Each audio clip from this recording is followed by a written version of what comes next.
ఈరోజు రాష్ట్ర వ్యాప్తంగా వైఎస్ఆర్సీపీ ఆధ్వర్యంలో ఈ అక్రమంగా జరిగినటువంటి డిఎస్సి మీద సిబిఐ ఎంక్వైరీ చేయాలని చెప్పి ఈ స్పోర్ట్స్ కోటాలో ఉన్నటువంటి అవకతవకల మీద ఎంక్వైరీ జరిపి నిజమైనటువంటి ఎవరైతే అర్హులో వాళ్ళకి ఆ ఉద్యోగాలు కేటాయించాలని డబ్బులకి అమ్ముకున్నటువంటి తెలుగుదేశం పార్టీకి సంబంధించినటువంటి నాయకులకి ఇచ్చినటువంటి దొంగ సర్టిఫికేట్లు ఇచ్చినటువంటి అభ్యర్థుల్ని తొలగించాలని చెప్పి రాష్ట్ర వ్యాప్తంగా వైఎస్ఆర్ కాంగ్రెస్ పార్టీ దాదాపు 4 నెలల నుంచి అనేక నిరసన కార్యక్రమాలు చేస్తూ వస్తున్నాం. దాంట్లో భాగంగానే ఈరోజు ఈ డిఎస్సికి వ్యతిరేకంగా రాష్ట్ర వ్యాప్తంగా వైఎస్ఆర్ కాంగ్రెస్ పార్టీ అన్ని నియోజకవర్గాల్లో నిరసన కార్యక్రమం పెట్టారు. దీన్ని కొడుకును కాపాడుకోవాలన్నటువంటి ఉద్దేశంతో చంద్రబాబు నాయుడు ఈ రాష్ట్రంలో ఉన్నటువంటి పోలీస్ యంత్రాంగాన్ని ఉపయోగించి అర్ధరాత్రి మా నాయకుల్ని ఇళ్లకు వెళ్ళి నోటీసులు ఇచ్చి మీరు కనుక ర్యాలీల్లో కానీ నిరసనల్లో కానీ పాల్గొన్నట్లయితే మీ మీద రకరకాల కేసులు కట్టి మిమ్మల్ని అరెస్ట్ చేస్తాం, మీరు ఎవరు కూడా వెళ్ళొద్దని చెప్పి పోలీస్ వ్యవస్థ మా నాయకులకి మా కార్యకర్తలకి ఫోన్లు చేసి బెదిరించినటువంటి పరిస్థితి రాష్ట్ర వ్యాప్తంగా ఉంది. ఇది ఒకటి గుర్తుపెట్టుకోవాలి. రాష్ట్ర ప్రభుత్వం పోలీసు వ్యవస్థతో ఆపేయగలము, పోలీసు వ్యవస్థతో ఏదైనా చేయగలము అనుకుంటే ఢిల్లీలో కేంద్ర మంత్రి విద్యార్థుల మీద దాడులు చేయించి ఆఖరికి రాజీనామా చేయాల్సినటువంటి పరిస్థితి ఏర్పడింది. మీరు ఎవరినైనా సరే ఎంత తొక్కి పెట్టాలనుకుంటే ఏ రకంగా బంధించాలనుకున్నా కూడా అది మీకు సాధ్యం కాదు.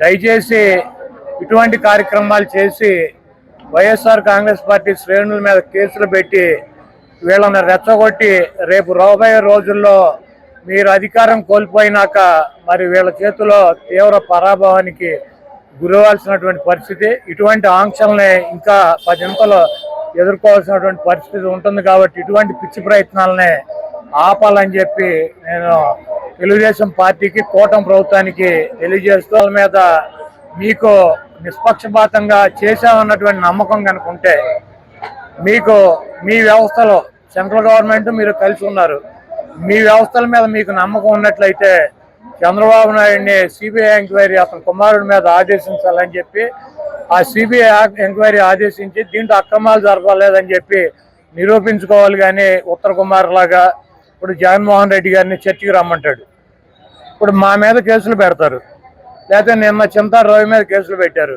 అనేక మంది మీద కేసులు పెట్టారు. మీరు కేసులు పెట్టవద్దు మా మీద, మేమేం చేసామో చంద్రబాబు లోకేష్ చర్చకి రండి, లేకపోతే మీరు లోకల్ నాయకుల్ని చర్చకి రండి చర్చించుకుంటాం అంటే మీరు ఒప్పుకుంటారా? ఇప్పుడు మేము అక్రమాలు చేసామని చెప్పి మా మీద కేసులు పెడుతున్నారు. మీరు కేసులు పెట్టొద్దు, మన ఇద్దరం కూర్చొని చర్చించుకుందాం ఎదురు బోదురు, మీరు రమ్మంటే ఎవడన్నా వచ్చేవాడు ఎవడు ఉన్నాడు? ఈ పోలీసు వ్యవస్థ సిబిఐ ఇవన్నీ ఉన్నది దేనికి? మీరు అక్రమాలు చేశారని చెప్పి స్పష్టంగా మేము ఆధారాలతో చూపిస్తున్నాం. మీరు చేయలేదని కనుక నిరూపించుకోవాలంటే సిబిఐ ఎంక్వైరీ వేసుకోండి, మీదే కదా కేంద్రంలో కూడా ప్రభుత్వం.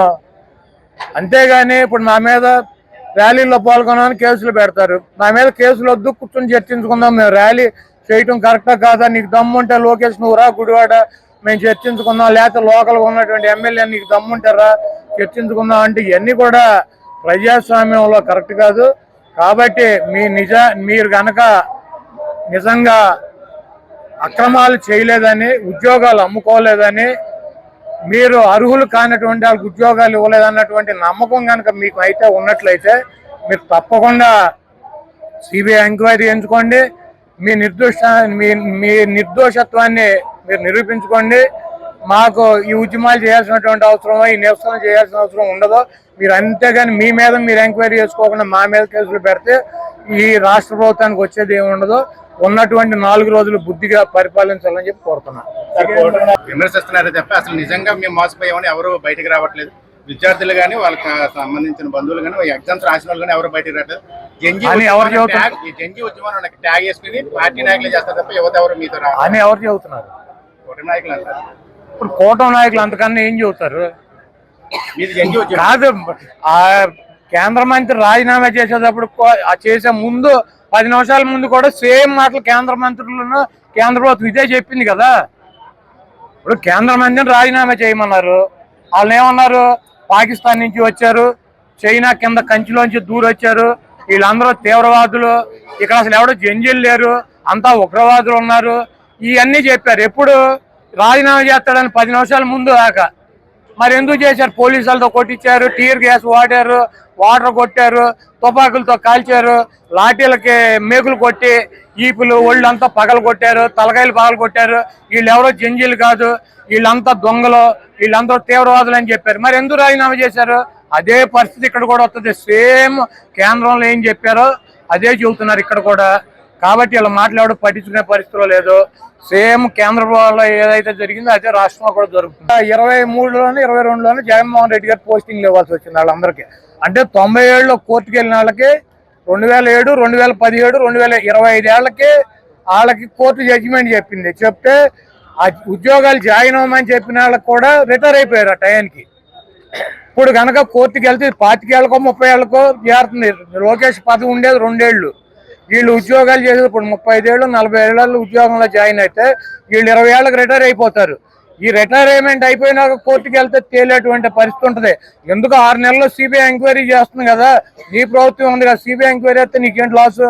జగన్మోహన్ రెడ్డి గారిని పరిటాల రవి కేసులో ఇన్వాల్వ్ అయి ఉన్నాడని అప్పుడు ముఖ్యమంత్రి రాజశేఖర రెడ్డి కూడా చంద్రబాబు నాయుడు ఆరోపణలు చేశాడు. సిబిఐ ఎంక్వైరీ కోరాడో కోరలేదా చంద్రబాబు నాయుడు? ఆ రోజు రాజశేఖర రెడ్డి గారు సిబిఐ ఎంక్వైరీ కొడుకు మీద వేసుకున్నాడే వేసుకోలేదా? నీకెందుకు భయం అని అడుగుతున్నా. నువ్వే కదా సిబిఐ ఎంక్వైరీ కోరి, నువ్వు కూడా కోర్టుకు వెళ్ళిపోయి ఆ రోజు నువ్వు సిబిఐ ఎంక్వైరీ జగన్మోహన్ రెడ్డి గారి మీద ఏమని రాజశేఖర రెడ్డి గారిని ముఖ్యమంత్రిని ఎందుకు కోరావు? ఆ రోజు నీకు ఒక నీతి, ఈ రోజు మాకు ఒక నీతే. ఆ రోజు రాజశేఖర రెడ్డి గారు మగాళ్ళగా కొడుకు మీద సిబిఐ ఎంక్వైరీ వేసాడు కదా, సిబిఐ ఎంక్వైరీ వేసుకున్నాడు కదా. ఇప్పుడు నీ కొడుకు కూడా మీద అక్కడ వేసుకో, నువ్వు సిబిఐ ఎంక్వైరీ వేసుకో నువ్వు. అంతేగాని ఇవన్నీ అదే ఏడుతున్నందురా అంటే ఎక్కొడతాక అన్నట్టు కోర్టుకి వెళ్ళమను, లేదా కూర్చొని చర్చించుకుందాం. ఏంది చర్చించుకునేది? నువ్వు అక్రమాలు చేసి అవినీతి చేసి నువ్వు మామూలుగా నీ మీడియా నువ్వు బొకాయిచ్చేస్తారు. జగన్మోహన్ రెడ్డి గారు నేను వస్తే మీరు ఒప్పుకుంటారా? రాజీనామా చేస్తారా? మీరు చెప్తారా? సమాధానం చెప్పే పరిస్థితి ఉందా? ఇవన్నీ ఎందుకు? నువ్వు నేను ఈ ప్రజాస్వామ్యంలో ఇప్పుడు నా మీద కేసులు పెడతారు, నా మీద కేసు కట్టొద్దు, చంద్రబాబు మా ఇద్దరం కూర్చొని చర్చించుకుందాం అంటే కుదురుద్దా? కుదురుతుందా? లేదా నా మీద కేసు కట్టు, కోర్టుకు పో, నువ్వు ఇట్లా ర్యాలీ చేసాడని చెబితే వెళ్తారా? ఇవన్నీ చంద్రబాబు నాయుడు పూటకో మాట గంటకో మాట. అతను ముఖ్యమంత్రి ఉంటే ఒకటి మాట్లాడతాడు, అతను ప్రతిపక్ష నాయకుడు అయితే ఒకటి మాట్లాడతాడు. కాబట్టి ఆయన ముఖ్యమంత్రి ఉన్నా ప్రతిపక్ష నాయకుడు ఉన్నా అప్పుడు రాజశేఖర రెడ్డి గారు ఆయన కొడుకు మీద సిబిఐ ఎంక్వైరీ చేసుకుని నిజాన్ని నిరూపించుకున్నాడు. నువ్వు కూడా అట్టాకి నీకు దమ్ము ఉంటే నువ్వు కూడా రాజశేఖర రెడ్డి గారి లాగా మడవ తిప్పను మాట ఇస్తా అని చెప్పి సొల్లు కబుర్లు చేయటం కాదు. నీ కొడుకు మీద సిబిఐ ఎంక్వైరీ చేయించుకో, రాజీనామా చేయించు, నీ కొడుకు మీద సిబిఐ ఎంక్వైరీ చేయించుకొని రాజశేఖర రెడ్డి గారి లాగా నేను నిప్పు అని చెప్పు. అంతేగాని నువ్వు ఇట్లా ఈ పనికి మాలిన మాటలు చెప్పి మమ్మల్ని లేదా పోలీసులను అడ్డం పెట్టుకుని అంచివేయాలని చూస్తే ఈ కార్యక్రమాలు నువ్వు చేసినటువంటి అవినీతి, నువ్వు చేసినటువంటి ఉద్యోగాలు అమ్ముకోవడం ఇదంతా ప్రజల్లోకి వెళ్తాంది.